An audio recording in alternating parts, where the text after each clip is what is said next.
నమస్తే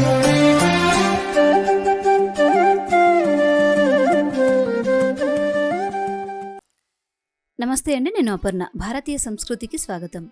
ఈ వీడియోలో భవిష్యోత్తర పురాణం 11వ అధ్యాయంలో చెప్పబడిన కలియుగ ప్రత్యక్ష దైవమైన శ్రీనివాసుడు పద్మావతి దేవిల వివాహం ఎంత వైభవంగా జరిగిందో, దేవతలందరూ పెళ్లి పెద్దలుగా మారి వారి వివాహం ఎలా జరిపించారో చూద్దాం. ముందుగా ఈ కళ్యాణానికి కాస్త ముందు జరిగిన సంఘటనల గురించి తెలుసుకుందాం. ద్వాపర యుగాంతంలో శ్రీకృష్ణావతారం తరువాత ప్రముఖ ఋషులు యజ్ఞయాగాదులు నిర్వహిస్తున్నప్పుడు నారద మహర్షి అక్కడికి వచ్చి యజ్ఞఫలాన్ని ఎవరికి సమర్పిస్తున్నారు అని అడిగారు. అప్పుడు ఋషులందరూ నారద మహర్షి సలహా మేరకు యజ్ఞఫలాన్ని స్వీకరించడానికి సమర్థులైన వారెవరో పరీక్షించమని భృగు మహర్షిని కోరతారు.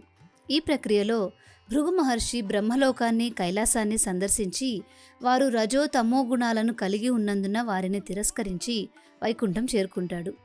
తన రాకను గమనించని విష్ణువు మీద కూడా కోపగించి లక్ష్మీ నివాస స్థానమైన విష్ణువు ఛాతీ మీద కాలితో తన్నగా విష్ణువు అతని అహంకారాన్ని పోగొడతాడు. తన రాకను గమనించినందుకు క్షమాపణలను చెప్తాడు. కానీ తన స్థానమైన విష్ణువు ఛాతీ మీద తన్నడంతో శ్రీలక్ష్మి అలిగి వైకుంఠాన్ని విడిచిపెట్టి భూలోకంలోని కొల్హాపురం చేరుకుంటుంది. వెంకటేశ్వరుడు కలత చెంది లక్ష్మిని వెతుక్కుంటూ భూమి మీదకొచ్చి వకులమాత సంరక్షణలో శ్రీనివాసుని పేరుతో నివసిస్తాడు. ఇదిలా ఉండగా ఆకాశరాజు నారాయణపురాన్ని రాజధానిగా చేసుకొని తొండమండలం అనే రాజ్యాన్ని పాలిస్తూ ఉంటాడు. ఆయన తమ్ముడు తొండమానుడు.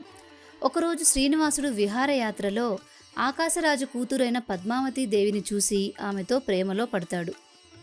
తర్వాత ఇరు పెద్దలు అంగీకరించి దైవగురువు బృహస్పతితో సంప్రదించి వివాహ ముహూర్తాన్ని నిర్ణయిస్తారు. సుఖమహర్షికి వివాహ ఆహ్వాన లేఖను ఇచ్చి శ్రీనివాసునికి అందజేయమని చెప్తారు. సుఖమహర్షి ద్వారా లేఖను అందుకున్న శ్రీనివాసుడు తన వివాహ ఏర్పాట్లు చేయమని బ్రహ్మాది దేవతలను పిలుస్తాడు. బ్రహ్మ ఆదేశాల మీద ముక్కోటి దేవతలు కదిలొస్తారు. గరుడుని వార్తతో యక్షులు, కిన్నెరులు, కింపురుషులు, మునులు, ఋషులు అంతా బయలుదేరుతారు. పురాణం ఈ సన్నివేశాన్ని అద్భుతంగా వివరిస్తుంది. బ్రహ్మ పరివారమంతా కలిసి 10 లక్షల మంది ఉంటారు. 3 యోజనాల దూరం ఉంటుంది ఆ గుంపు. వీరు ఒక్కో లోకాన్ని దాటుతున్న సమయంలో ఆయా లోకాల వారు కూడా వీరిని కలుస్తారు. అందరూ దివ్య తేజోమూర్తులు. అంతరిక్షంలో ఉన్న నక్షత్రాలన్నీ ఒకచోట గుంపుగా చేరితే ఎలా ఉంటుందో అలా ఉంది ఈ సన్నివేశం. ఈ పరివారం మధ్యలో గంధర్వులు గానం చేస్తున్నారు. నాట్యం చేసేవారు నాట్యం చేస్తున్నారు. అందరి ముఖాలలో ఆనందం తాండవిస్తుంది. ఇదిలా ఉంటే ఇక్కడ శ్రీనివాసుడికి ఆతృత పెరిగిపోతోంది. అందరూ బయలుదేరారో లేదో, సమయానికి వస్తారో లేదో అని అనేక ఆలోచనలు కలుగుతున్నాయి. ఇంతలో గరుత్మంతుల వారు, ఆదిశేషుల వారు బ్రహ్మాది దేవతల ప్రయాణ వివరాలు చెప్తూ ఉంటారు. దేవతలందరితో కలిసి బ్రహ్మ తుంబుర తీర్థం చేరి అక్కడ స్నానం చేసి అక్కడి నుండి తిరిగి బయలుదేరుతాడు. ఈ విషయం తెలుసుకున్న శ్రీనివాసుడు ఎదురు వెళ్ళి బ్రహ్మదేవుణ్ణి ఆలింగనం చేసుకుంటాడు.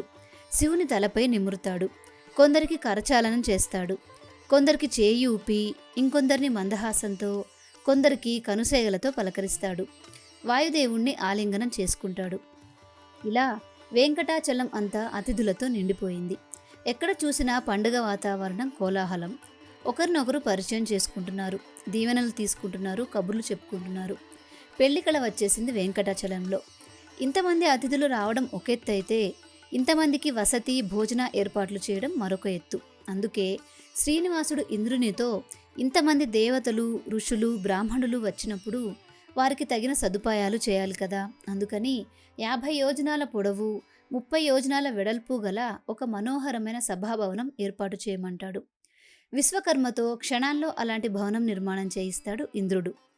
ఇంతమంది అతిథులతో మనం నారాయణవనం వెళ్తే అక్కడ విడిది ఏర్పాటు చేయడంలో ఆకాశరాజు గారికి ఇబ్బంది కలగొచ్చు. అక్కడ కూడా విడిది భవనాలు, సభాభవనాలు ఏర్పరచాలి. ఆకాశరాజు వద్దకు విశ్వకర్మను పంపించి మాట్లాడి తగిన విధంగా నిర్మాణం చేయించు అని ఇంద్రునితో అంటాడు శ్రీనివాసుడు. అలా నారాయణవనం సమీపంలో ఒక మహానగర నిర్మాణం జరుగుతుంది. ఒక్కొక్కరికి ఒక్కో పని అప్పజెప్పాడు శ్రీనివాసుడు. ఋషులకు, మునులకు సదుపాయాలు కల్పించడం శివుడికి, మర్యాదలు, పిలుపులు, బాధ్యత షణ్ముఖుడికి, వంటవార్పు అగ్నిహోత్రుడికి, నీటి సదుపాయం వరుణుడికి, ఆకులు దొన్నెలు తయారీ నవగ్రహాలకు, పాత్రల శుద్ధి వసువులకు, పౌరోహిత్యం వశిష్ఠునికి, బ్రాహ్మణులకు దానాలిచ్చే బాధ్యత కుబేరునికి, వెలుగును చంద్రునికి అప్పగించారు. బయటకు ఇంతమంది దేవతలు పెళ్లి పనుల్లో మునిగిపోయినట్లు కనిపించినా అంతా ఒకటే తత్వం. వీళ్ళంతా పరబ్రహ్మం యొక్క ప్రతిరూపాలే. ఒకే భగవంతుడు అనేక రూపాల్లో అనేక కార్యాలు చేస్తున్న అద్భుతమైన దృశ్యం ఇది. వచ్చిన అతిథులందరికీ స్వాగతం పలికిన స్వామి ఒక్కసారిగా డీలా పడిపోయి, మహాలక్ష్మి లేనిదే నాకు ఏ వేడుక జరగదు అని సూర్యుణ్ణి పిలిచి ఆమెను తీసుకురమ్మంటాడు. సూర్యుడు లక్ష్మీదేవిని తీసుకురావడానికి కొల్హాపూర్ వెళ్తాడు. మొదట ప్రణయ కలహం గుర్తుకొచ్చి రానన్నా, తర్వాత పతిని విడిచి ఇక ఉండలేక బయలుదేరి లక్ష్మీదేవి కూడా వెంకటాచలం చేరుకుంది. దాంతో పెళ్లి పెత్తనమంతా లక్ష్మీదేవిది, వకులాదేవిది అయింది. పెళ్లి పనులు చకచకా చేయడం మొదలుపెట్టింది. శ్రీవారి మంగళ స్నానానికి ఏర్పాట్లు చేసింది. చక్కగా ముత్తైదువులంతా కలిసి లక్ష్మీదేవి ఆధ్వర్యంలో శ్రీనివాసుడి ఒంటికి నూనె పట్టించి నలుగు పెట్టి హారతిచ్చారు. తర్వాత అభ్యంగన స్నానం చేయించి మళ్ళీ హారతులిచ్చారు. అసలే జగన్మోహనాకారుడు పెళ్లి కళతో మరింత మెరిసిపోతున్నాడు. దానికి తోడు ఈ క్రతువుతో శ్రీనివాసుడు ఎంతో అందంగా సమ్మోహనంగా కనిపిస్తున్నాడో మాటల్లో చెప్పలేం. అందరి కళ్ళు ఆయన మీదే. వైభవంగా మంగళ స్నానఘట్టం ముగిసింది. తర్వాతి కార్యక్రమం పుణ్యాహవచనం, అటు తర్వాత కులదేవత స్థాపనం. దేవతా సార్వభౌముడైన స్వామికి కులదేవత ఎవరుంటారు? ఇదే పెద్ద సందేహం. దానికి సమాధానం స్వామియే చెప్తారు. శమీ వృక్షమే మా కులదైవం అని చెప్పిన స్వామి కుమారధారలో ఉన్న శమీ వృక్షానికి కులదేవత పూజ చేస్తారు. మరి ప్రతిష్ఠ ఎక్కడ చేయాలి అని అడగ్గా వరాహస్వామి వారి నివాస ప్రాంగణంలో చేద్దాం అంటారు. అప్పుడు వరాహస్వామికి ఆహ్వాన పత్రిక ఇవ్వలేదు అన్న సంగతి శ్రీనివాసుడికి గుర్తుకొస్తుంది. స్వయంగా తానే వెళ్ళి వరాహస్వామిని ఆహ్వానిస్తాడు. వరాహస్వామి మాత్రం తాను పని ఒత్తిడి వల్ల పెళ్లికి హాజరు కాలేను అని చెప్పి తన తరపున వకులమాత వస్తుంది అని చెప్తారు. మీరు అందరూ వెళ్ళి శుభకార్యం నిర్విఘ్నంగా పూర్తి చేసుకుని రండి. నా ఆశీర్వాదం మీ వెంట ఎప్పుడూ ఉంటుంది అని అంటారు. తర్వాత కులదేవత స్థాపన పూజ ముగుస్తాయి. ఇక అందరం పెళ్లికి బయలుదేరదాం అంటారు స్వామి. ఇంతలో బ్రహ్మదేవుడు కలుగ చేసుకుని ఆక్షేపిస్తాడు. కులదేవతను ఆహ్వానించి పూజించిన తరువాత అన్నసంతర్పణ చేయకుండా ఎలా వెళ్తాం? బంధువులు, ఋషులు, బ్రాహ్మణులు, పిల్లలు చాలా ఆకలితో ఉన్నారు. ప్రయాణం చేసి అలసిపోయారు. అందరికీ కడుపు నిండా తృప్తిగా భోజనాలు పెట్టాక అప్పుడు బయలుదేరితే బాగుంటుంది అంటారు. సమంజసమే. కానీ ఇంతమందికి విందు ఏర్పాట్లు చేయడానికి డబ్బేది అని శ్రీనివాసుడు ఆలోచిస్తూ ఉండగా అలకాపురి అధిపతి అయిన కుబేరుణ్ణి తిరుమల పుష్కరిణికి పడమర దిక్కుగల రావిచెడ్డు వద్దకు పిలిపిస్తారు. శ్రీనివాసుడు బ్రహ్మ శివుడితో కలిసి అక్కడికి వెళ్ళి నాకు కొంచెం డబ్బు కావాలి అని అడుగుతాడు. స్వామి, మీరిలా నన్ను అడగడం ఏమిటి? ఇదంతా మీ ఐశ్వర్యమే. మీ తరపునే నేను ఈ ధనాన్ని రక్షిస్తున్నాను. మీకు ఎంత కావాలంటే అంత తీసుకోండి అంటాడు కుబేరుడు. యుగధర్మాన్ని అనుసరించి ఇవ్వమంటాడు శ్రీనివాసుడు. కలియుగంలో అప్పుకు పత్రం రాసి చక్రవడ్డీ కట్టాలని, ఇదే కలియుగంలో కనిపిస్తుందని కనుక ఆ ప్రకారమే పత్రం రాయమని చెప్తాడు కుబేరుడు. అప్పు ఇస్తాను సరే, నీవు తిరిగి ఇస్తావన్న నమ్మకం ఏంటి? ఇది కలియుగం. కలియుగ ప్రజలు మాట మీద నిల్చునే రకం కాదు. కనుక నీవు నా దగ్గర అప్పు తీసుకున్నట్టుగా సాక్షులు కావాలి అంటాడు కుబేరుడు శ్రీనివాసుడితో.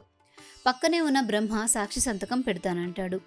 బ్రహ్మ విష్ణుమూర్తి కుమారుడు కనుక పక్షపాతంతో వ్యవహరించే అవకాశం ఉన్నదని, అప్పు చెల్లించకుండా శ్రీనివాసుడికి సాయం చేయవచ్చును అని అనుమానపడి ఈయన ఒక్కడితోనే కుదరదు అంటాడు కుబేరుడు. శివుడు సంతకం పెడతానంటాడు. నీవు ఎప్పుడు కైలాస పర్వతం మీద ధ్యానంలో కూర్చుంటావు. నీకు కోపం ఎక్కువ అంటారు. కోపంతో మూడో కన్ను తెరిచి అంతా బూడిద చేస్తావు. నీ దగ్గరకు రావాలంటేనే నాకు భయం. కనుక మరొక సాక్షి కావాలి అంటాడు కుబేరుడు. అప్పుడు తమ పక్కనే ఉన్న ఆ రావి చెట్టు పేరు చెప్తారు. సరే అయితే నేను సాక్షి సంతకం పెడతా అంటుంది ఆ రావి చెట్టు.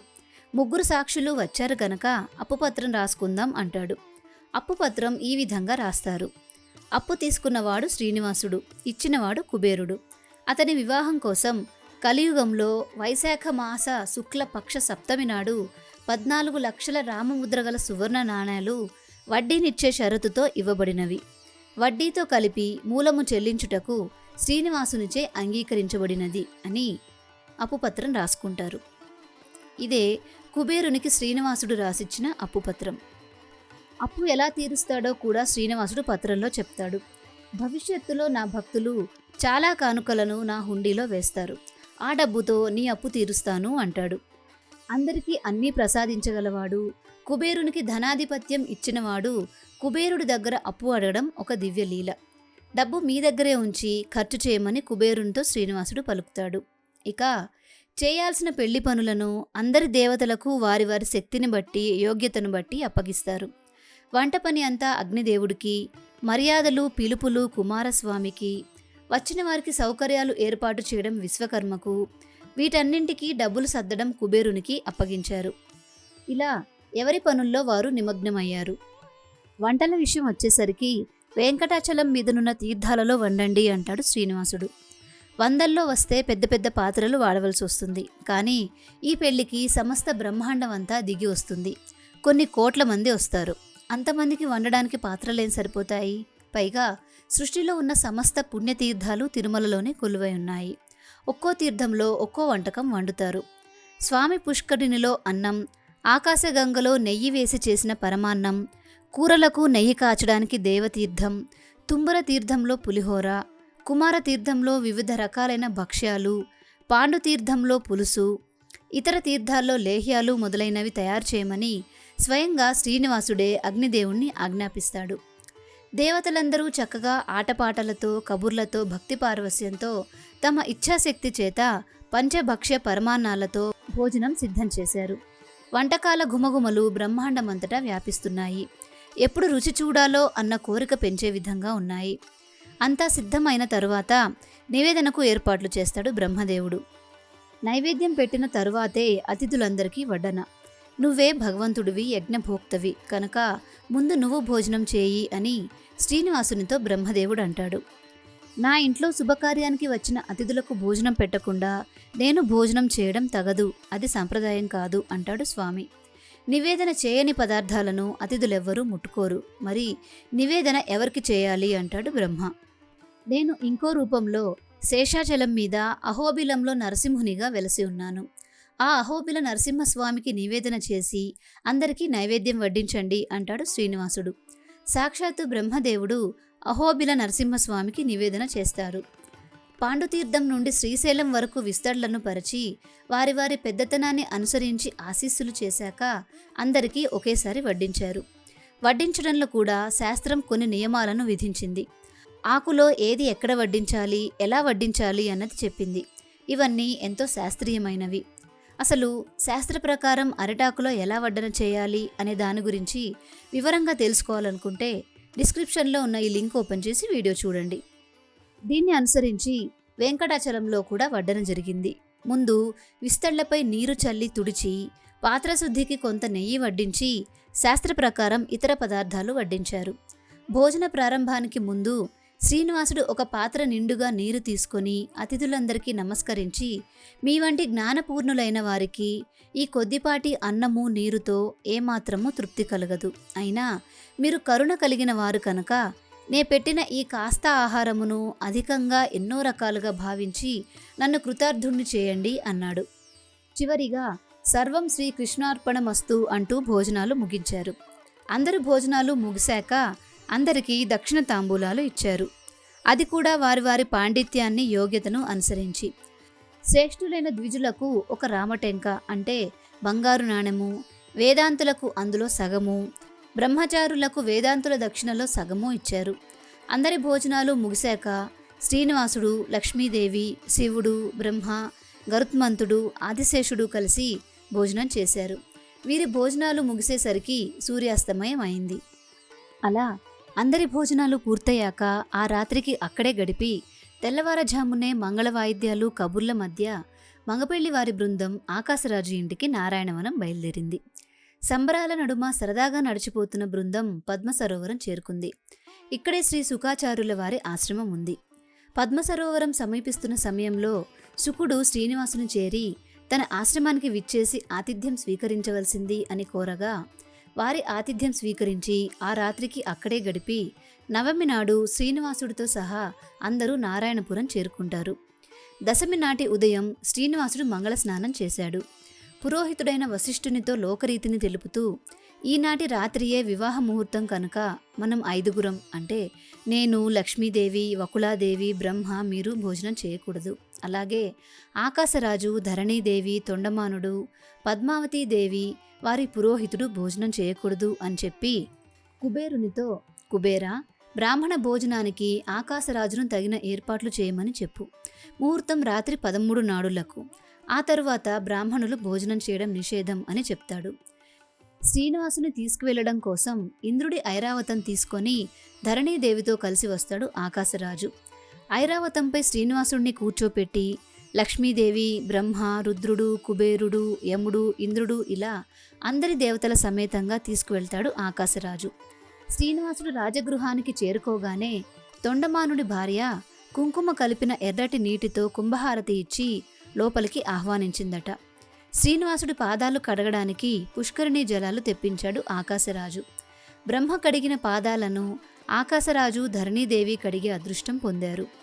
ఏ స్వామి పాదాల దర్శనం కనిపిస్తే చాలు ధన్యమని ఎందరో తపస్సులు చేస్తున్నారో, ఎవరి పాదధూళి సోకితే పరమ దరిద్రుడు కూడా అత్యంత ధనవంతుడవుతాడో, ఏ పాదాలను నిత్యం లక్ష్మీదేవి, బ్రహ్మ, ఇతర దేవతలు కొలుస్తూ ఉంటారో అటువంటి స్వామి పాదోదకంతో రాజ్యమంతటా ప్రోక్షణ చేయించారు.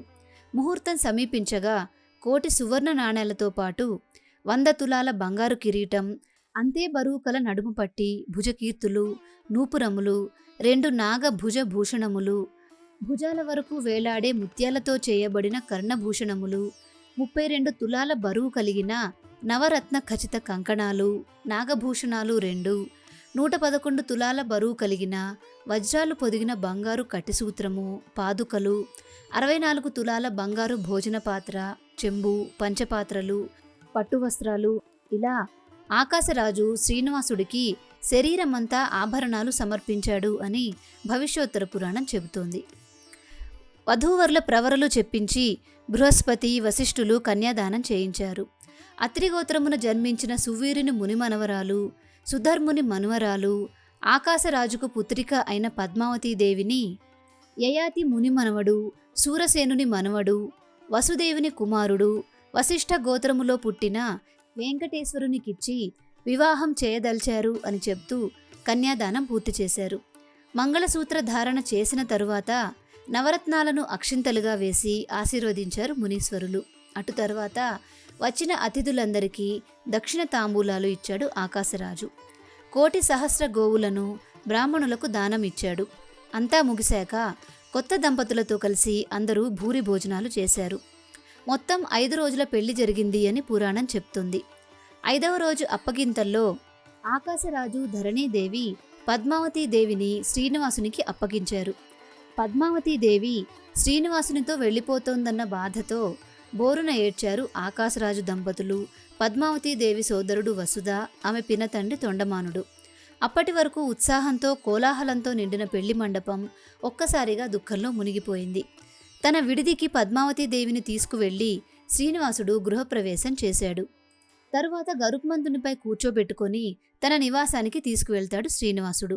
ఇలా పంపుతూ ఆకాశరాజు పద్మావతీదేవికి 300 పుట్ల పెసలు, ఎంతో బరువున్న బెల్లం, అధికంగా చింతపండు, 1000 కడవల పాలు, 100 కుండల పెరుగు, 1500 చర్మ పాత్రల నిండా నెయ్యి, ఆవాలు, మెంతులు, ఇంగువ, ఉప్పు, పాత్రల నిండా నూనె, 200 కుండల నిండా పంచదార, దోసపండ్లు, మామిడి పండ్లు, అరటిగెలలు, గుమ్మడికాయలు, కందమూలాలు, 200 కుండల నిండా తేనె, లెక్కలేనన్ని అరటికాయలు, రకరకాల వస్త్రాలు, రత్నాలు పొదిగి తయారు చేసిన మంచం, పరుపులు, దిండ్లను సారేగా ఇచ్చాడు. వాటిని 10,000 గుర్రాలు, 1000 ఏనుగులు, 5,000 ఆవులు, 100 మేకలు, 200 మంది దాసీజనం, 300 దాసజనంతో పాటుగా పంపారు. శ్రీనివాసుడు ఆకాశరాజు భక్తికి మెచ్చి సాయుజ్య మోక్షాన్ని ఇచ్చాడు అని పురాణం. ఈ కళ్యాణం జరిగిన ప్రదేశం ప్రస్తుతం నారాయణవనంలోని శ్రీ కళ్యాణ వెంకటేశ్వర స్వామి ఆలయం. ఇది తిరుపతి నుండి చెన్నై వెళ్లే మార్గంలో పుత్తూరు సమీపంలో 33 కిలోమీటర్ల దూరంలో ఉంది. పద్మావతీదేవి వివాహానికి నిదర్శనంగా ఈ ఆలయంలో వారి కళ్యాణం సమయంలో ఉపయోగించినట్లు చెప్పబడే తిరగలి ఇప్పటికీ మనం చూడొచ్చు. కళ్యాణం అయిన తరువాత పద్మావతి శ్రీనివాసులు అగస్త్య మహర్షి సలహా మేరకు వారి ఆశ్రమంలో 6 నెలలు ఉన్నారు. ఆ ప్రదేశాన్ని ప్రస్తుతం శ్రీనివాస మంగాపురం అని పిలుస్తారు. ఇది తిరుపతికి 15 కిలోమీటర్ల దూరంలో ఉంది. ఇక్కడ వెంకటేశ్వరుని ఆలయం ఉంది. ఇక్కడ కూడా స్వామిని కళ్యాణ వెంకటేశ్వర స్వామి అని పిలుస్తారు. శ్రీనివాసుని కళ్యాణ ఘట్టాన్ని విన్నా చదివినా వారికి ఆయురారోగ్యాలు అష్టైశ్వర్యాలు కలుగుతాయి. ఈ వీడియో మీకు నచ్చినట్లయితే ఒక లైక్ చేసి మీ వాళ్ళందరికీ షేర్ చేయండి. భారతీయ